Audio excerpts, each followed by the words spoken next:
Okay, so we talk about the microscope, and we just very briefly go over it. This is light field microscope. We have bright field, dark field, phase contrast, fluorescence, laser confocal. The electron microscope, we go very briefly. Transmission electron microscope, scanning electron microscope. This is just some of the common units of the measurements we mentioned. You can see it. Light going through different media will cause a band, which is refraction. So we have a refraction index. And keep in mind the glass and the oil is the same, which is larger than the air. Okay, that's why we can use oil drop. And this is shorter focus length. Remember the formula what we talk about here is, wait a second. Remember we talked about resolution power equals lambda divided by 2 NA, and this has to be the smaller the better, because the smaller, the more focus. That's why this lambda has to be shorter, okay, more magnification. And this talk about the objective working distance, that is decreased with the increasing magnification of the objective lens. And this is greater, shorter wavelength equals greater resolution. That's a conclusion. We talk in detail about bright field microscope. We talk about total magnification, objective lens. And this is oil immersion to remove the air gap, because refraction index and oil and the glass are the same. And this we talk about the dark field microscope. The is an important thing because it's a block. So the light going through the condenser, that's going through the specimen, is perpendicular. And they're used to testing a very special bacteria called spiral sheets, and Treponema palladium is one of the spiral sheets. And the phase contrast microscope, the key thing is the phase ring. So the wavelengths will be advanced 1/4. That's why you can see the color change, and that's a little bit of physics, okay?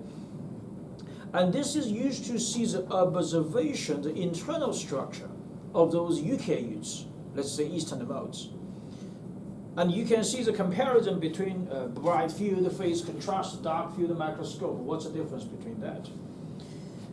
And the fluorescence microscope, and we said that is a very specific characteristics is they're using a short wavelength, which is ultraviolet, blue light, instead of standard light. And you have the staining, which is using Debye stain, which is right here, called Debye stain, staining the DNA. And we set up the wavelengths. We know live cell and dead cell. And look at the green color is live cell, and you see the red color is dead cell. And lots of the time you see the purplish color, that is injured cell. Confocal microscope, and this is using argon laser, more important to see the 3D image. Why? Because they want to study the biofilm. It's a matrix of the bacteria under the circumstance which is failed sanitation standard operation procedure, and why it's tricky? Because they're resistant to antimicrobials and sanitizer. Some of the research what I did before using confocal scanning laser microscope, and the color spectrum be the corresponding to that. This is using a control. This is washed in the water. This is using chlorine solution. That is using chlorine solution with surfactants. And you can see more and more better, okay?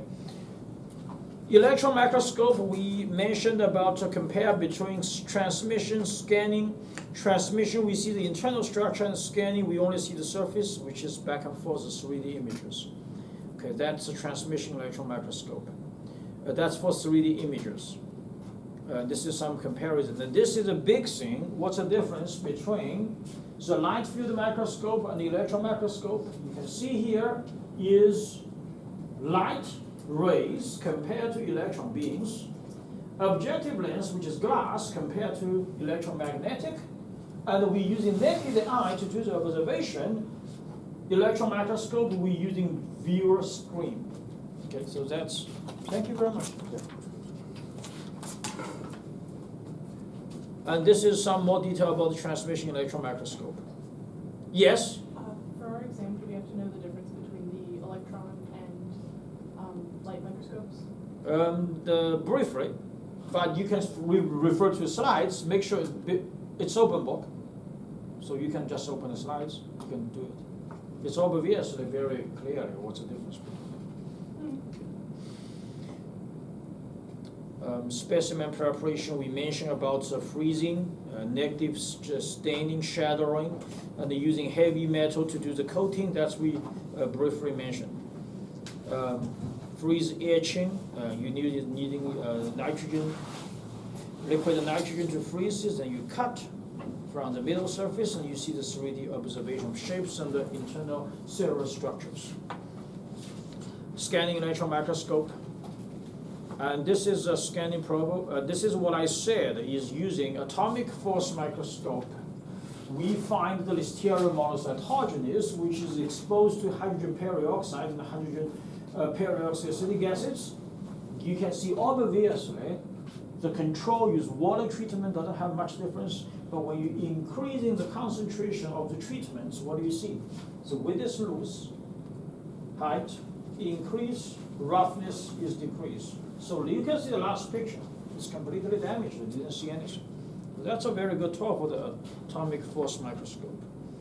Okay, very briefly we go here. Then we're going to talk about the lecture 3. Okay, we talk about staining technology. And this is something we need to spend in time to talk about staining technology. Okay.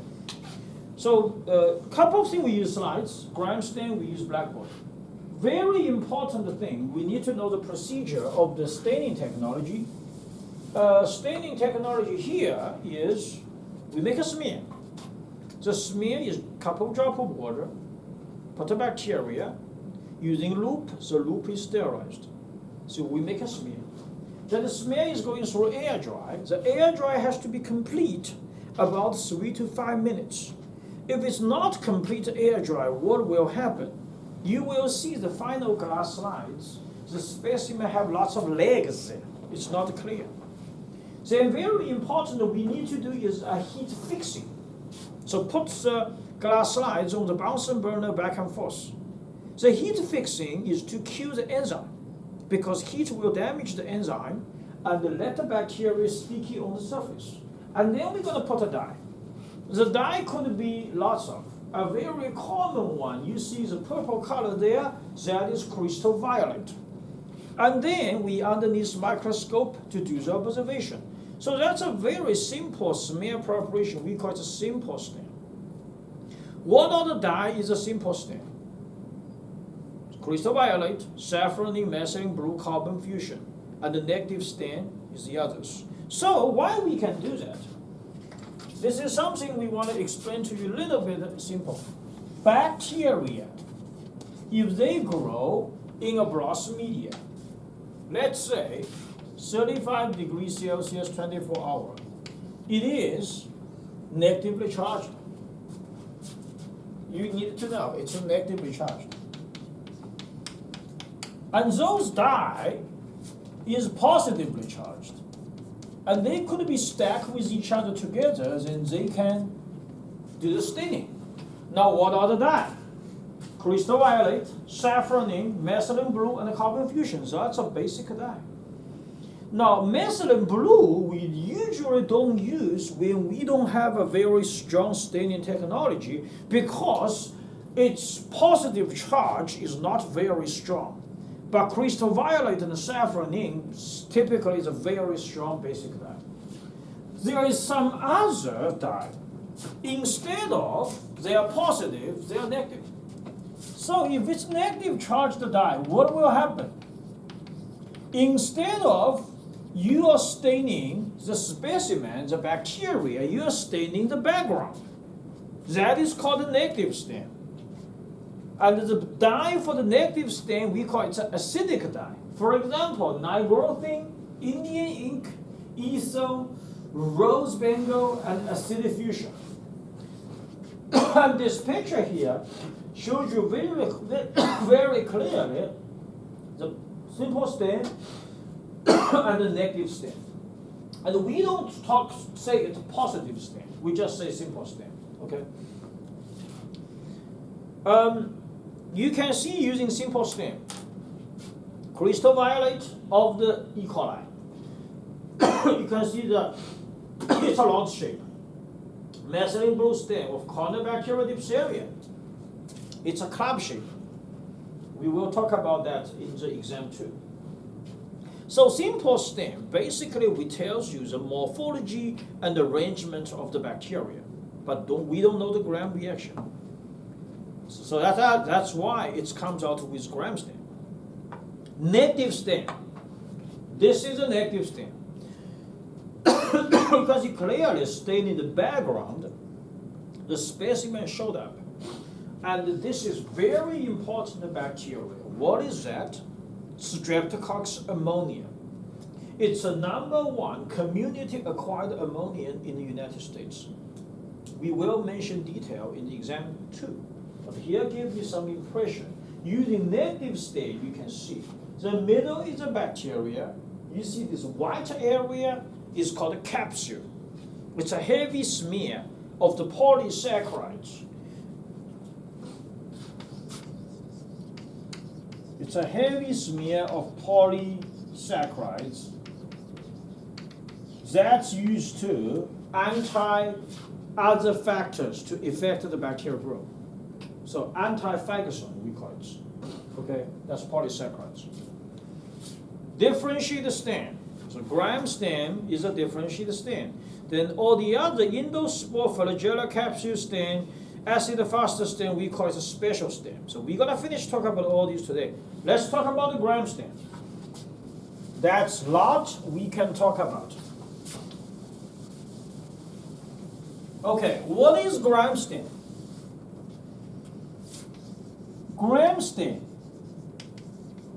created by Dennis Graham in 1850s. The method is to differentiate a bacteria into gram positive and gram negative. And the gram positive, they staining purple color, and the gram negative staining pink or red color. This is a very typical one for bacteria. But how about fungi?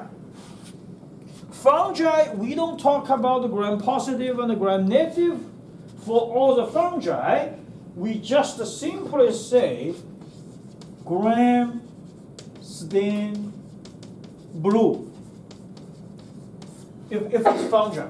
Okay, it's very special, but we don't talk fungi too much in this class. Just briefly mention. Okay, what are the major steps of the gram stain? Now, gram stain, obviously, you have to follow the traditional simple stain technology, like the smear preparation, the air dry heat fixing, all these things. But the special one is right here as a procedure. What are the procedure? #1, crystal violet for 60 seconds. Then you will use water to rinse it. Second one, we are using gram iodine for 60 seconds. Then we're using 95% alcohol for 10 seconds. Finally, we use safranin for 60 seconds and in calling a final rinse. So what's the function of these steps? Crystal violet is basically you put a dye there. You put a basic dye. So showing you what kind of the color is purple color, because crystal violet, the violet color is purple. And the second step, gram iodine. This is, we call it a mordant. What is the function? To making crystal violet staining strong.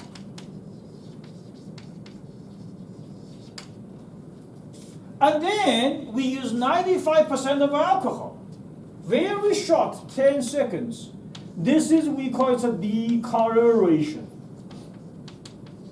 And finally, we add safranin. Safranin is pink color, so we call it a counterstain. Now, the very important tricky thing here is why gram-positive stains purple? Why gram-negative stains pink? And there are two theories about it. Number one is cell wall theory. So what is that? This is, we need to explain to you briefly about the cell wall structure of a bacteria. If you learned the basic biology, you should know the cell wall structure of a bacteria, very basic. At the bottom, does not matter gram-positive, gram-negative, you have phospholipids. Phospholipids is intersected with protein. This is very important structure. We gave them a name called fluid mosaic model. Now these proteins sometimes support, sometimes it is a channel for the nutrients and the waste to come out of the cell. Now move to inside of the cell membrane system, outside of the cell membrane system. There is a big difference between gram-positive and gram-negative bacteria. For gram-positive bacteria, they are very heavy area right here called peptidoglycan. Peptidoglycan is a polysaccharide. They composed by two important ingredients is modified sugar and amino acids. The modified sugar is N-acetylglucosamine and N-acetylmuramic acids. Now we just briefly mentioned, we don't go that detail. However, for gram-negative bacteria, they also have a peptidoglycan, but it is very thin. Sometimes you cannot even see it. It is very, very thin. So this is thick, and this is very thin. Okay, above the peptidoglycan, for gram-positive bacteria, they don't have too much left. Something called teichoic acids still there.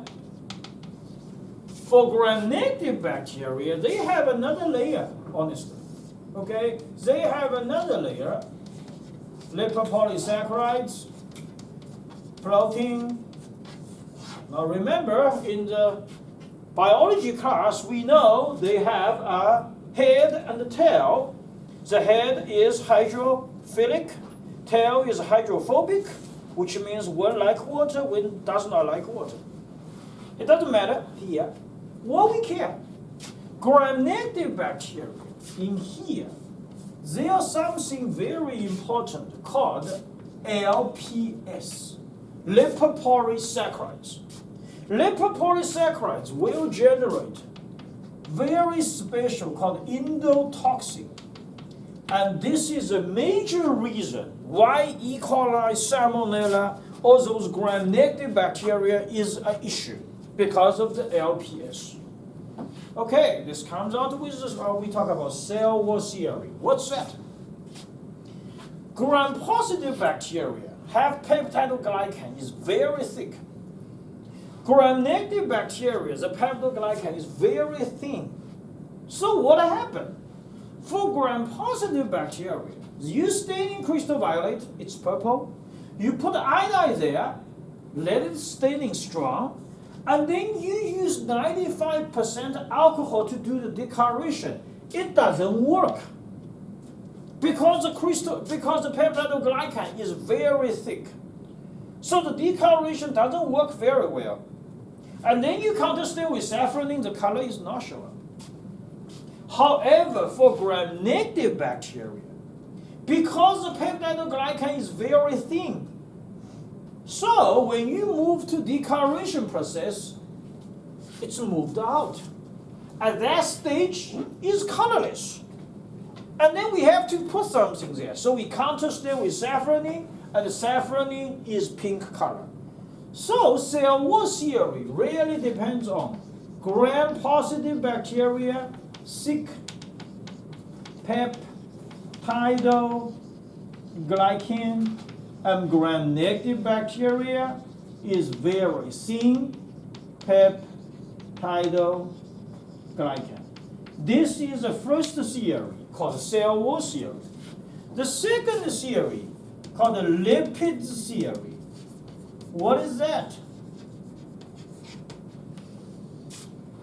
Gram-positive bacteria have a very minimal amount of lipids, 5% lipids. And gram-negative bacteria, because LPS, what is the major components of LPS? Is lipids A. And the gram-negative bacteria, because of lipids A, they have more than 10 to 15% of lipids. Do you guys know lipids dissolved in alcohol? So give you a very simple example. If you prepare a ground beef or prepare something else, make a cake, let's say a birthday cake. Some people make a fun for you, put a cake on you, the cream on your head, on your face. What you do? You're not going to use water. The water is not going to remove it. It's still very sticky. What do? You can use hot water, is that right? Because it's dissolved in the hot water. What else you do? Just using a little bit of light, how we say it, diluted vodka, so you can clean it. Because alcohol, the lipids dissolve in the alcohol. So here, we still talk about move to 95% alcohol decoloration process. Gram-positive bacteria have only 5% lipids. Gram-negative bacteria has 10 to 15% of the lipids. Lipids dissolve in alcohol. So you have a thin peptidoglycan, cannot hold on too much, and you have a high amount of the lipids. They together with the dye will wash much easier compared to gram-positive bacteria in the 95% alcohol. So it's gone. And then we counterstain with safranin, we showed the pink color. So that's the whole story of the gram stain. Something else we want to say. Gram stain, you have to use a very young culture. How young it is? Less than 48 hours. Why? Gram staining is based on cell wall structure. If the cell wall is already cracking down for the older bacteria, crystal violet will never hold on very good. So if you use an older culture, no matter what happens, it will all staining like gram-negative. We call it gram variable stain. This is very important. Second thing, for gram stain, we pay much attention is to the procedure. We don't really care about the time. So we stain in 60 seconds. You can stain in 45 seconds. It won't make much difference. But the procedure is extremely important.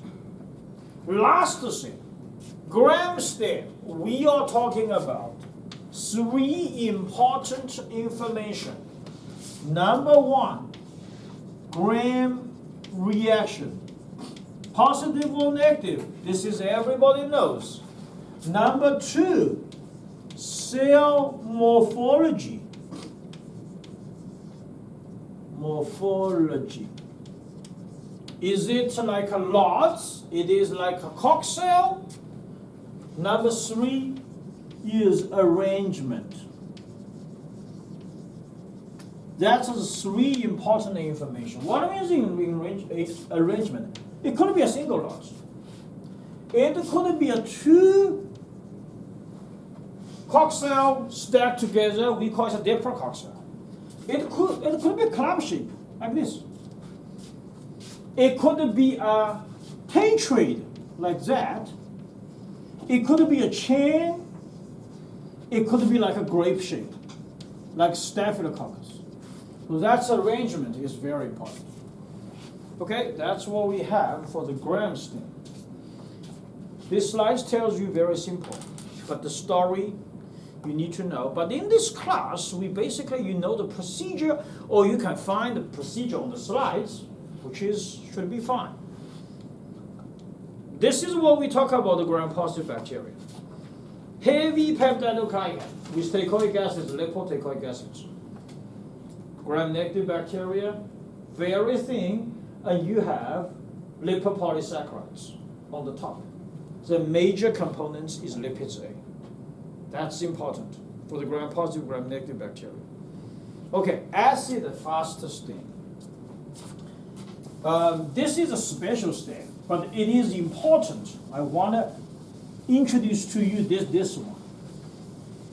Because this related to a very important bacteria causing infectious disease, I would say in the older time, is tuberculosis. So we call it TB.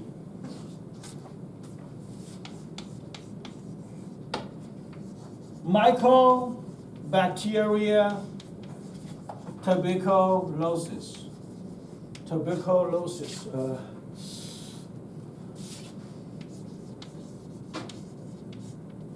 Tuberculosis. C-U-L-O-S-S. Okay, this is what happened. Why it is important? Mycobacteria.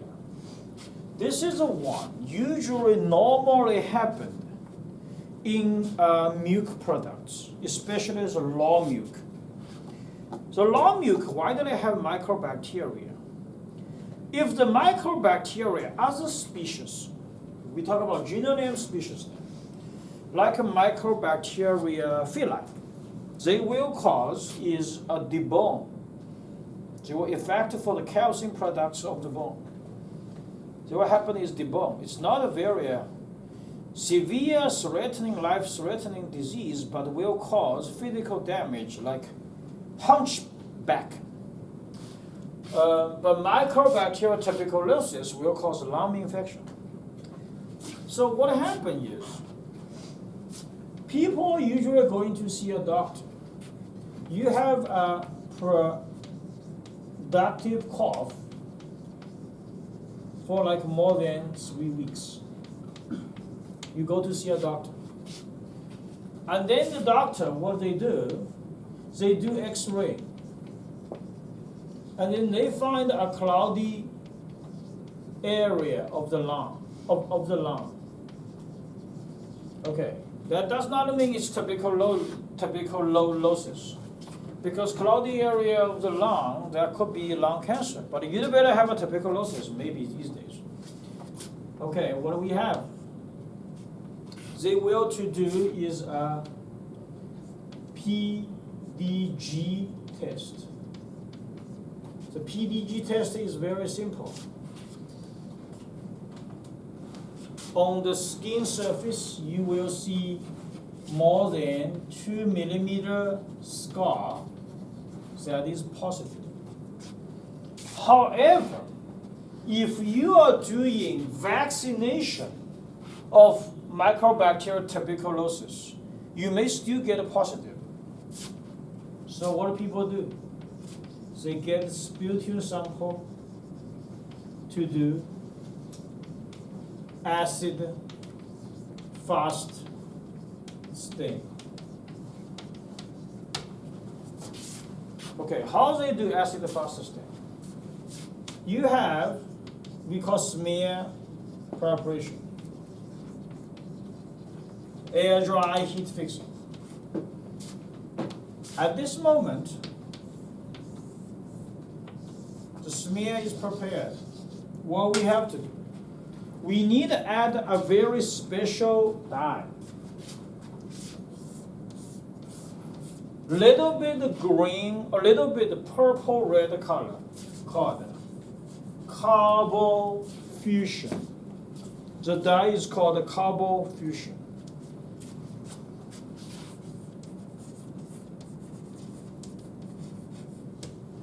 Not only for that, we need to do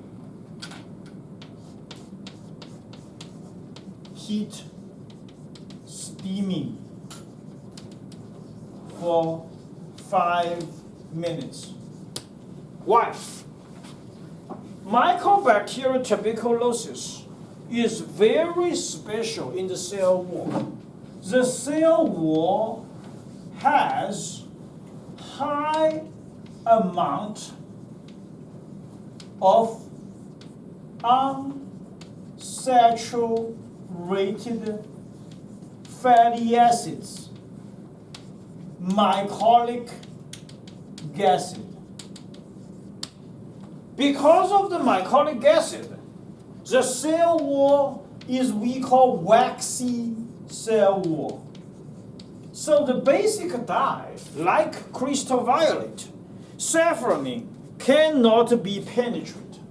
You need using a special dye called carbofusion, plus heat steaming. What the heat steaming means, using Bunsen burner on the surface, back and forth 5 minutes, or putting a water bath, let the evaporate of the steaming from the back, from the bottom, for 5 minutes. And then what you do, counter stain with methylene blue.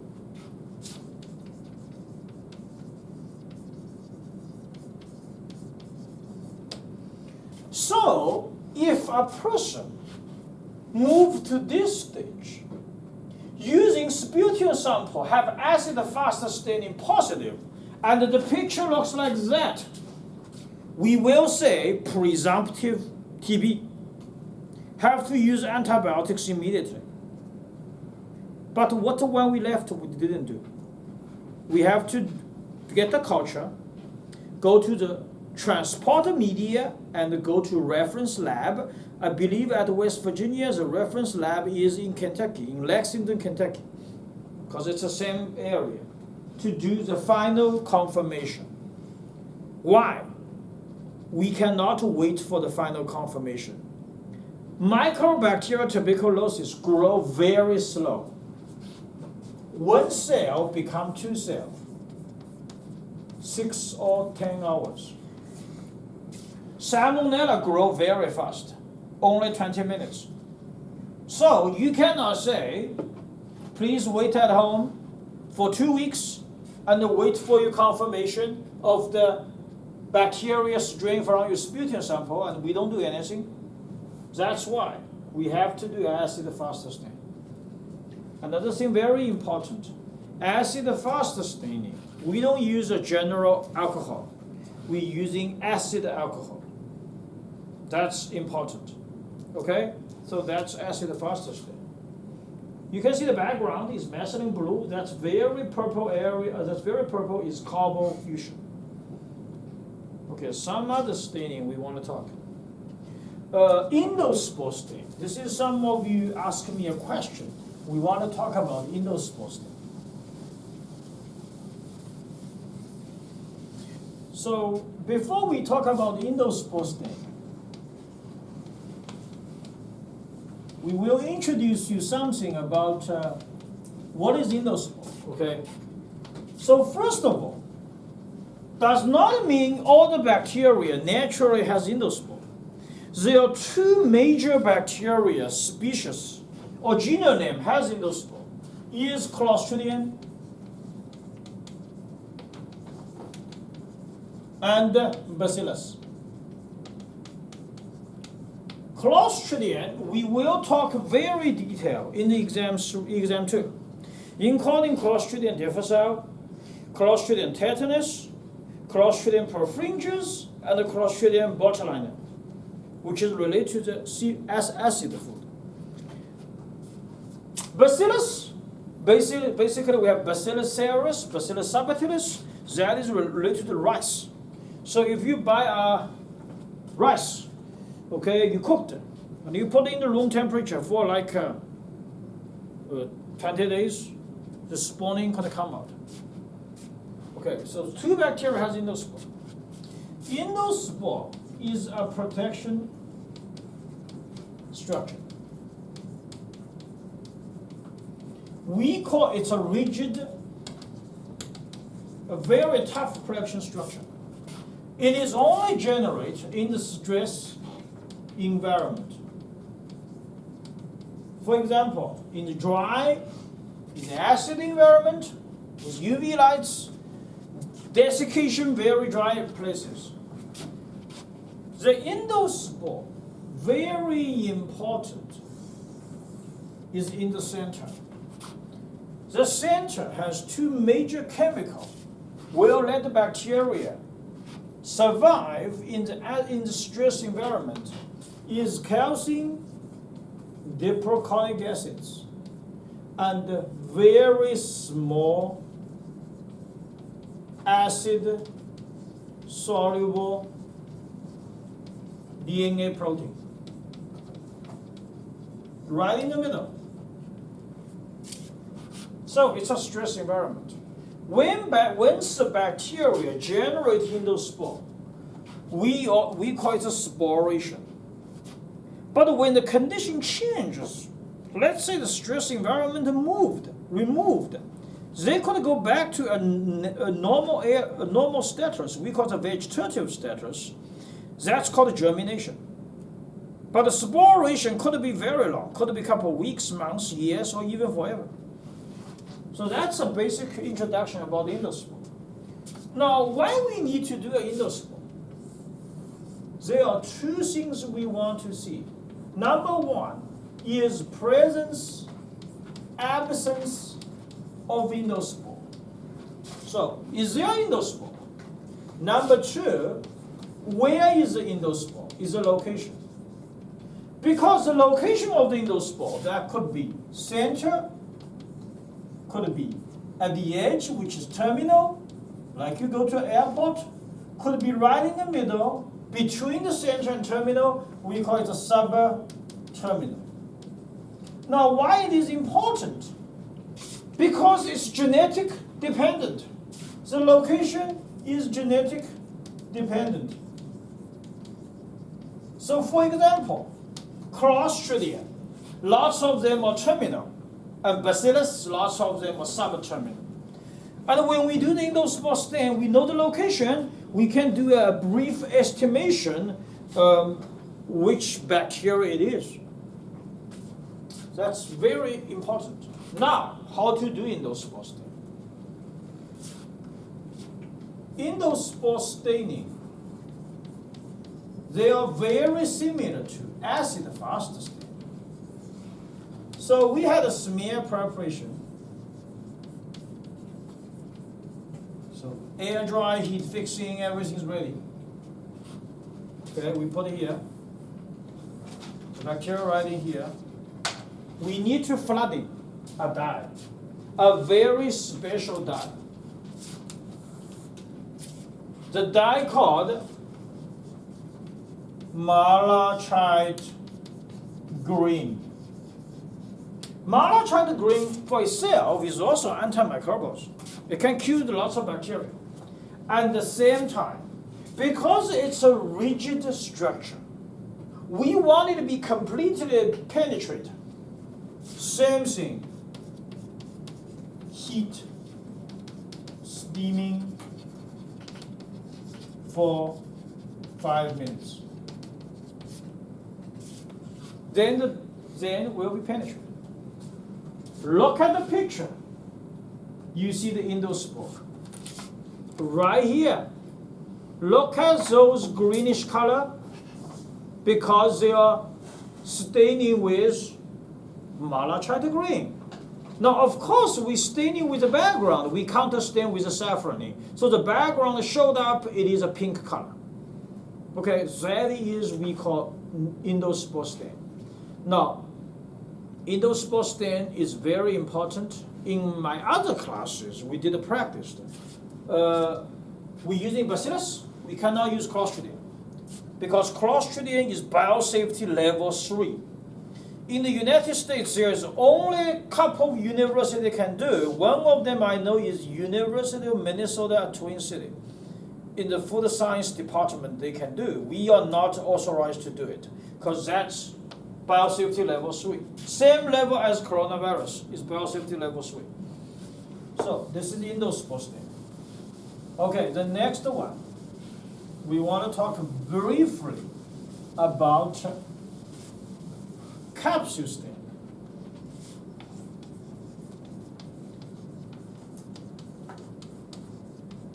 Okay, what is a capsule? I just showed you. Streptococcus, ammonium, that's capsule. It's a polysaccharide, heavy smell polysaccharide. If bacteria has a capsule, when they grow on the agar media, what it looks like, do you know? Like a cheese. The first time you see, you don't even see it's a bacteria. It looks like you have left cheese just from the put on the agar. Very heavy smell. So one has a very obviously capsule is Klebsiella ammonia. People will have a very strong cough like that. When they have a sputum sample, cultivation, like put a cheese on the agar plates. So that's a capsule. Okay, how we do the capsule stain? The very simple thing is negative stain. We talked about already.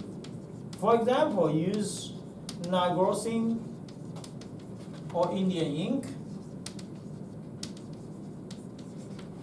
Look at here. That's a negative stain, is that right? You see the background is staining just showed up. Or you can do sometimes what you can do is you can using a chemical carbon sulfide to directly staining the capsule. But this method we don't use very often. Lots of the time we use negative stain. So that's a capsule stain. Okay, flagella stain.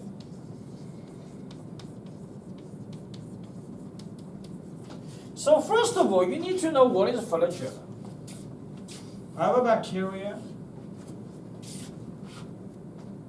Look like a tail. Bacteria need to do movement. They need a structure.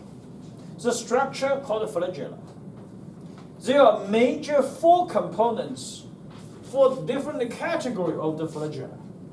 If the flagella only one at the end, we call it a monotrichous. If 2 at the end, we call it a we call it an amphitrichous. If there is more than one on one end, we call it a lithotrichous. If you see everything on the top, petrotrichous. So just want to let you know, based on the flagella location, the mount, we have different categories. We don't talk about that too much here, okay? Flagella. They are composed by a protein called flagellin. It is a protein. So, flagella, you cannot using gram staining technology to do, because if you're using heat fixing, it will be already melted because it's protein. So what we do? We did it once in the lab a long time ago. Very similar, like you do a cell culture study, blood cell culture study. We let the flagella roll, and then we repel it. Let the flagella averagely covered on the surface. And then we need to do a coating using formalin to do the fixing. And then we add tannic acid to do a strong coating. Okay, and finally, we using silver nitride to do the staining. Then it will be showed. Now, sometimes, if the flagella is really obvious, we also could do a direct staining using carbon sulfide. That's also we can do. But most of the time, see the flagella stain? This is, I believe, is using silver nitride. And you can see it very good. Okay? This is very important what we have. Give you some examples. Gram stain, positive.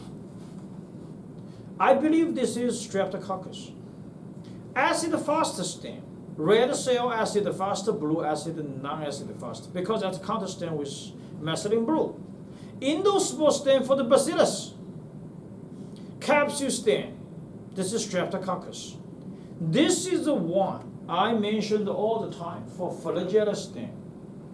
The special bacteria called Proteus vulgaris.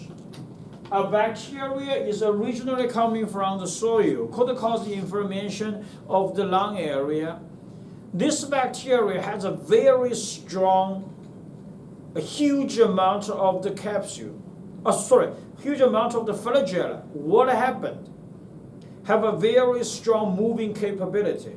If you grow Proteus vulgaris on the other place, they will not forming single colony. What is it going to be looks like? A swamp. Which means a heavy smear. It will not forming single colony because the strong flagella, the moving capability is very strong. Okay. We talk about very important for the bacteria to do the observation of the staining technology. We want to see the shape and the arrangement. So what are the shape? Very important, the first thing is could be coccale. It could be diplococcale, a pair. We will mention two major diplococcale bacteria, which is gram-positive streptococcus